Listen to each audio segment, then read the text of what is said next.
नमस्कार दोस्तों। जैसा कि पूर्व में मैंने एक विधि से जुड़े हुए विद्यार्थियों के लिए भारतीय न्यास अधिनियम इंडियन ट्रस्ट एक्ट 1882 के अंतर्गत एक क्रिएशन ऑफ ट्रस्ट न्यास के सर्जन के संबंध में एक बहुत ही सरल तरीके से संक्षिप्त वीडियो बनाया था। उम्मीद है कि वो विधि से जुड़े हुए लोगों के लिए लाभदायक रहेगा। इसी क्रम में मैं आज फिर से एक छोटा वीडियो बना रहा हूँ। जैसा कि वर्तमान में हम सब लोग जानते हैं, कोविड-19 की वजह से भारत सरकार, राज्य सरकार, बार काउंसिल ऑफ इंडिया, हमारे राजस्थान राज्य की बार काउंसिल के समय समय पर निर्देश प्राप्त होते हैं कि ऐसे वीडियो बनाए जाए जिससे कि विशेष तौर पे विधि के विद्यार्थियों के लिए लाभदायक हो। इसी क्रम में मैं आज भारतीय न्यास अधिनियम 1882 इंडियन ट्रस्ट एक्ट 1882 के संबंध में फिर से एक बार आपसे चर्चा करने जा रहा हूँ। पूर्व के वीडियो में इंडियन ट्रस्ट एक्ट में क्रिएशन ऑफ ट्रस्ट के बारे में हमने एक संक्षिप्त चर्चा करी थी। आज हम इस संबंध में इसके विपरीत न्यास के अवसान अर्थात कि किस प्रकार से ट्रस्ट को समाप्त घोषित किया जाता है, उसके प्रोविज़न क्या है, उसके प्रोविज़न इंडियन ट्रस्ट एक्ट में कहाँ से कहाँ तक है, उसके बारे में चर्चा करेंगे।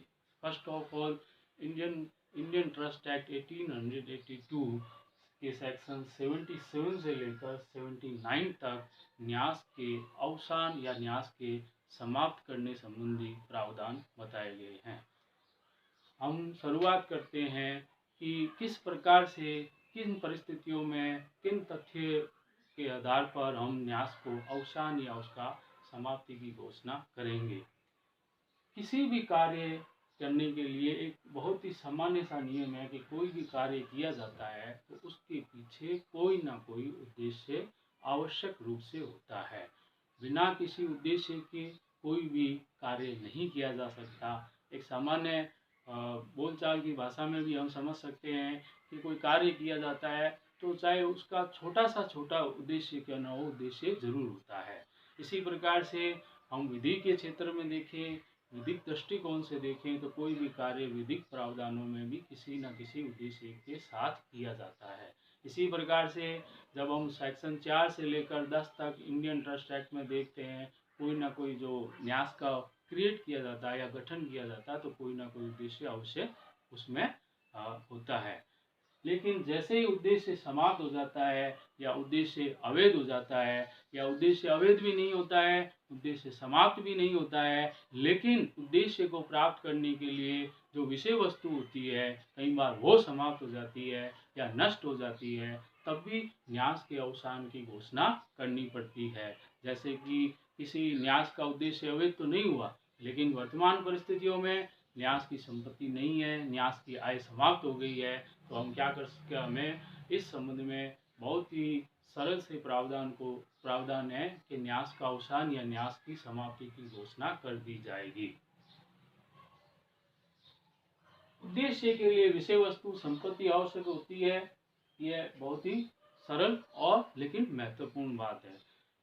हम विधि के विद्यार्थी के लिए एक बार मैं पुनः इस बात को रिपीट करना चाहूँगा कि सब्जेक्ट मैटर ऑफ ट्रस्ट का मतलब है, हिंदी में विषय वस्तु का मतलब है न्यास की संपत्ति। न्यास की संपत्ति के बिना ना तो न्यास क्रिएट किया जा सकता है और ना ही क्रिएट करने के बाद में न्यास को कंटिन्यू किया जा सकता है। तो इस प्रकार से हमने समझा कि एक सरल भाषा में समझा कि न्यास का अवसान या न्यास की समाप्ति की घोषणा कब और कब की जा सकती है। अब हम इंडियन ट्रस्ट एक्ट के सेक्शन 77 से लेकर 79 में जो प्रोविजंस है वो उनके बारे में एक बहुत ही संक्षिप्त में उसके बारे में हम चर्चा करेंगे।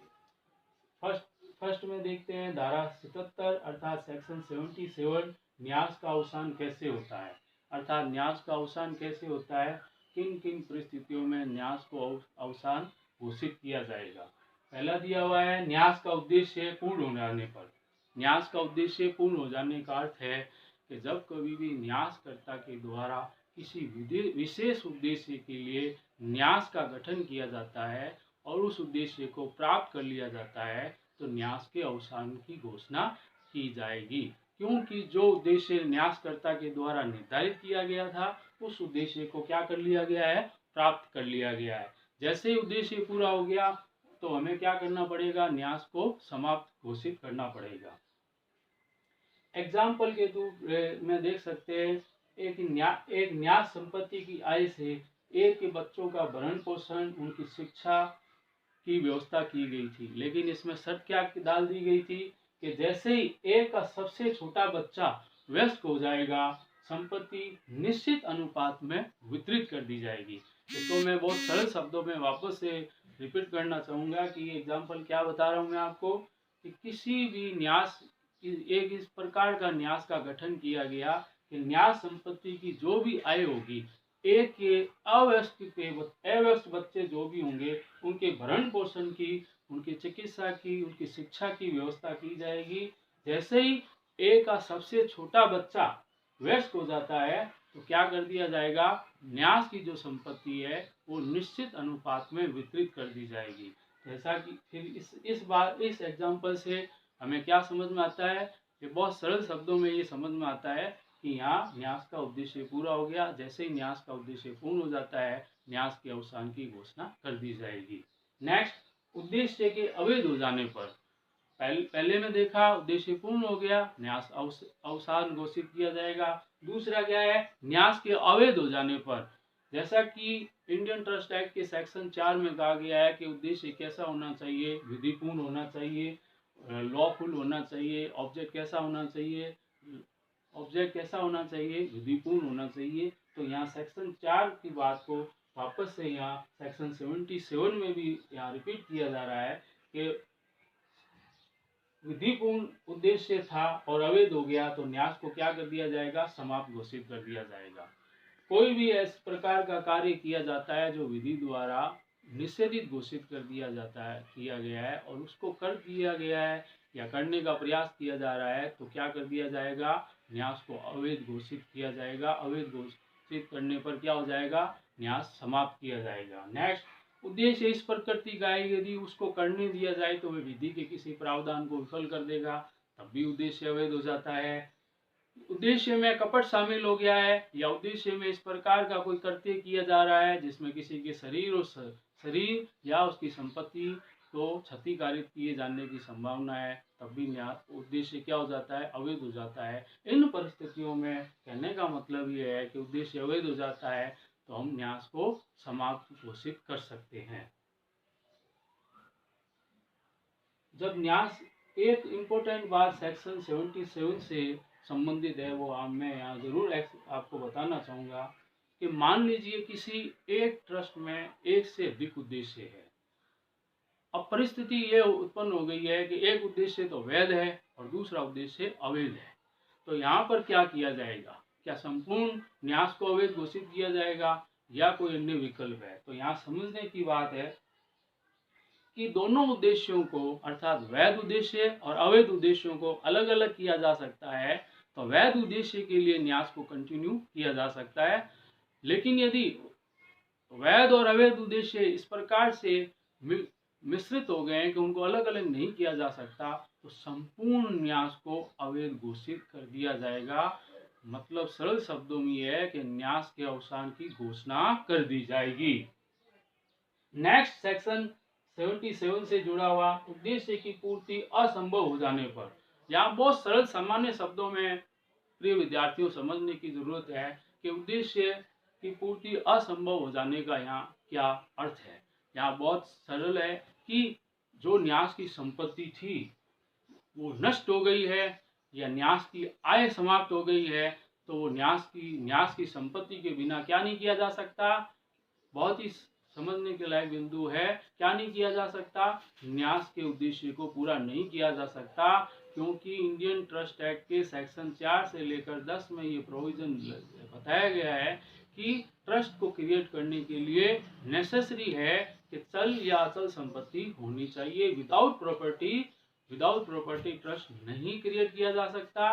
क्रिएट करने के बाद में भी ये संपत्ति नष्ट हो गई है या आय समाप्त हो गई है, तब भी न्यास को क्या कर दिया जाएगा, सेक्शन 77 के प्रोविजन के तहत अवसान घोषित कर दिया जाएगा, अर्थात न्यास को समाप्त कर दिया जाएगा। नेक्स्ट, नेक्स्ट है सेक्शन 77 का ही पार्ट 4 है ये। न्यास के विखंडित किए जाने पर, जब कोई न्यास विखंडनीय हो तो उसे विखंडित कर दिया जाता है। अब मान लो कि किसी न्यास की में ये प्रोविजन डाला गया है न्यास विलेख में कि क्या किया जा सकता है, न्यास को विखंडित किया जा सकता है, तो इसको भी, इसके द्वारा भी न्यास को समाप्त किया जा सकता है। नेक्स्ट सेक्शन 78 न्यास का विखंडन। धारा सेक्शन 78 में विखंडन का प्रावधान किया गया है। यदि मान लो किसी भी न्यास में विखंडन का प्रावधान है तो सेक्शन 78 को यूज करते हुए न्यास को अवसान घोषित कर दिया जाएगा। जैसे कि इच्छा पत्रकर्ता की इच्छा पर, जहाँ न्यास का सर्जन इच्छा पत्र के द्वारा किया जाता है, वहाँ न्यासकर्ता अर्थात इच्छा पत्रकर्ता की इच्छा पर कभी भी विखंडित किया जा सकता है। बहुत सरल शब्दों में यह है कि सेक्शन 78 ये बहुत क्लियर करता है कि न्यासकर्ता अर्थात इच्छा पत्रकर्ता की इच्छा पर कभी भी न्यास को विखंडित किया जा सकता है यदि न्यास विलेख में ऐसा प्रोविजन किया गया है। यह बहुत इंपॉर्टेंट बात है कि प्रोविजन होना चाहिए। कैसे? जहाँ न्यास का सर्जन इच्छा पत्र के द्वारा किया जाता है तो यह विखंडनीय होता है। नेक्स्ट सेक्शन 78 का पार्ट नंबर 2 हितग्राहियों की सहमति से। न्यास का सर्जन इच्छा पत्र से किया जाता है, वहां पर पारस्परिक सहमति से न्यास विखंडित किया जा सकता है। बहुत ही इंपॉर्टेंट है कि हितग्राहियों के पास में ये पावर आ गई है सेक्शन 78 के तहत कि न्यास का सर्जन इच्छा पत्र से किया जाता है तो वहां पर पारस्परिक सहमति के द्वारा हितग्राहियों की पारस्परिक सहमति के द्वारा क्या किया जा सकता है, न्यास को क्या किया जा सकता है, विखंडित किया जा सकता है। यहाँ बहुत इंपॉर्टेंट बात है कि कौन से हितग्राही न्यास को विखंडित कर सकते हैं। तो यहाँ पर ये बहुत ही सरल शब्दों में समझना चाहिए कि जो हितग्राही संविदा करने में सक्षम है, कौन से हितग्राही, जो हितग्राही संविदा करने में सक्षम है वो विखंडन की शक्ति का प्रयोग करके क्या कर सकते हैं, इसकी न्यास को विखंडित कर सकते हैं। जैसे कि मान लीजिए एक उदाहरण के रूप में एक व्यवस्थापक था, न्यास का गठन किया, उसने कहा, उसमें व्यवस्थापक के एक पत्नी 3 पुत्र थे, उस न्यास की आय से उनको लाभ मिल रहा था, अर्थात वह हितग्राही थे, लाभार्थी थे। इन फ्यूचर क्या हुआ कि एक पुत्र की मृत्यु हो जाती है तो बाकी बचे हुए पुत्र और उसकी पत्नी व्यवस्थापक को इस बात की सहमति दे देते हैं कि क्या कर दिया जाए, न्यास को विखंडित कर दिया जाए। तो यहाँ पारस्परिक सहमति के आधार पर क्या कर दिया गया, न्यास का विखंडन कर दिया गया। नेक्स्ट और लास्ट सेक्शन 78 का न्यासकर्ता द्वारा विखंडन की शक्ति का प्रयोग करके। अब यहाँ पर इंपॉर्टेंट यह है कि न्यासकर्ता ने जब न्यास विलेख तैयार किया तो उसने अपने पास में एक रिजर्व्ड पावर रख ली, अर्थात आरक्षित शक्ति रख ली। क्या शक्ति रख ली कि वह जब कभी भी न्यास को विखंडित करना चाहेगा वो न्यास को क्या कर सकता है, विखंडित कर देगा। वो शक्ति का प्रयोग करके न्यास को विखंडित कर सकता है, अर्थात न्यास समाप्त हो जाएगा। नेक्स्ट और लास्ट सेक्शन 79 न्यासदारियों को जो कुछ उचित रूप से किया हो उसे विखंडन निष्फल नहीं कर सकता।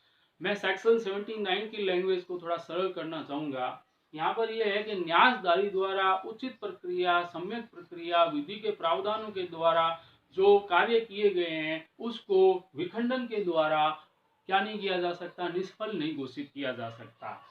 सेक्शन 79 इंडियन ट्रस्ट एक्ट भी बहुत क्लियर करता है कि सेक्शन 79 का जो प्रोविजन है वो ये कहता है कि ये सर्वमान्य नियम है, किसका, साम्य का।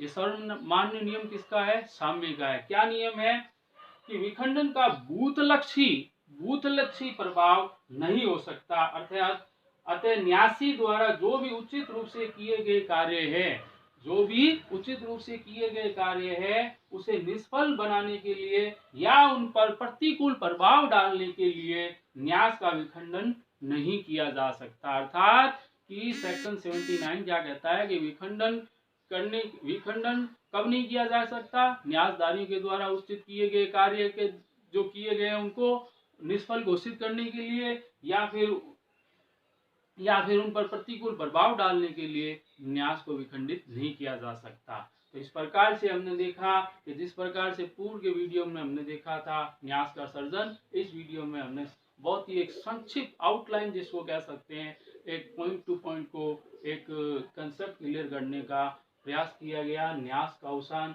रिपीट करते हैं, सेक्शन 77 में न्यास का अवसान के बारे में बताया गया है कि न्यास कैसे कैसे न्यास का उद्देश्य पूर्ण हो जाने पर, उद्देश्य के अवैध हो जाने पर और उद्देश्य की पूर्ति असंभव हो जाने पर, न्यास के विखंडन कर दिए जाने पर, सेक्शन 78 में हमने चर्चा करी कि न्यास का विखंडन का प्रावधान हो तो वो कर सकता है इच्छा पत्रकर्ता की इच्छा पर हितग्राहियों की सहमति से न्यासकर्ता द्वारा विखंडन की शक्ति का प्रयोग करके।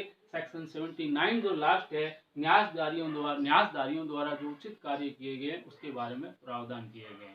थैंक यू दोस्तों, मैंने एक बहुत छोटा सा प्रयास किया है कि विधि के विद्यार्थियों के लिए जो एलएलबी के पाठ्यक्रम में इंडियन ट्रस्ट एक्ट को विभिन्न विश्वविद्यालयों में सम्मिलित किया गया है। मैं उम्मीद करता हूँ कि एक छोटे से प्रयास के द्वारा विधि के विद्यार्थियों को अवश्य लाभ होगा। Thank you.